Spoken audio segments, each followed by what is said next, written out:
Everyone, Parvati academy में एक बार फिर आप सभी का स्वागत है। साथियों, रिश्तों के दो पहलू होते हैं। एक पहलू वो जो भावनात्मक रूप से प्रेम, समर्पण, त्याग सब कुछ करना जानता है, और दूसरा पहलू वो जो निहायती स्वार्थी होता है और जिसकी बुनियाद ही स्वार्थ पर आधारित होती है। तो यहाँ पर समझने वाली बात यह है कि आप किसी भी रिश्ते पर आंख बंद करके भरोसा नहीं कर सकते, क्योंकि ये कलयुग का दौर है और यहाँ पे अपनी परछाई भी अपना साथ छोड़ देती है एक वक्त के बाद। इंसान में सतत परिवर्तन होते रहते हैं और इंसान की भावनात्मक स्तर किस विकट स्थिति पर है, इसका मूल्यांकन करना तो दूर की बात है। आज जो भी नित्य नवीन परिवर्तन होते जा रहे हैं, उससे लोगों की लाइफस्टाइल, रहन सहन, तौर तरीके और सोचने की प्रक्रिया पर जमीन आसमान का फर्क पड़ा है। लोगों की सहनशीलता कम होते जा रही है और लोग मानसिक रूप से त्रस्त होते जा रहे हैं। ऐसे में इमोशनल होकर किसी पर भी ब्लाइंड फेथ करना अपने आप को मुश्किलों में डालने से भी ज़्यादा भयानक हो सकता है। इसीलिए अवेयरनेस की ज़रूरत है, ख़ास तौर पर उन लोगों को जो ज़रूरत से ज़्यादा इमोशनल हैं, क्योंकि आज के इस दौर में ज़रूरत से ज़्यादा इमोशनल होना किसी अपराध से कम नहीं।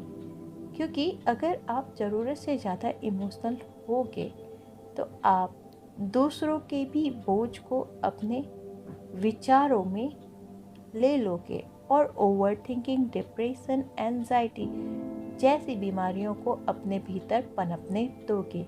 और जिनके लिए आपने ये सब किया है, उन्हें रत्ती भर भी फर्क नहीं पड़ता, वो तो आपको ही कोसेंगे। इसलिए ये बहुत ज़रूरी है कि अपने विचारों पर नियंत्रण रखें, अपने एक्शन को सोच समझ के करें और सभी रिश्तों की एक लिमिट सेट करें। आप अपने सेल्फ लव को, सेल्फ केयर को, सेल्फ के प्रति आपकी जो भी रिस्पॉन्सिबिलिटी है, उसमें क्लियरिटी को इंक्लूड करें, ताकि आप जीवन को सही मायने में जी सकें। वास्तविकता तो ये है कि एक सेल्फिश इंसान को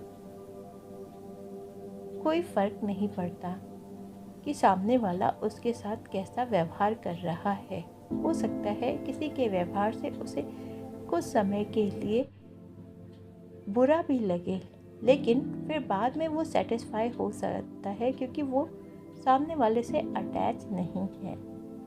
तो क्या ही फ़र्क पड़ता है, किसी के उसे छोटा दिखाने से उसका नुकसान तो नहीं हुआ। मगर एक इमोशनल इंसान टूट कर बिखर जाता है, क्योंकि उसने अपना एफर्ट, अपनी एनर्जी, अपना बहुत कुछ उस रिश्ते को दिया होता है, और फिर बाद में जब उसे ब्लेम मिलता है तो इस ब्लेम गेम को वो समझ नहीं पाता और टूट कर बिखर जाता है। तो ये डिस्टेंस है एक सेल्फिश में और इमोशनल पर्सन में। तो इमोशन एक ऐसी चीज़ है जिसे सही जगह पर इस्तेमाल करना बहुत ही ज़रूरी है। जिसे उसकी कदर ही नहीं, उसके लिए इमोशनल होकर भी आप करोगे क्या? तो आज के लिए बस इतना ही। फिर मिलते हैं अपने अगले वीडियो में। तब तक के लिए धन्यवाद।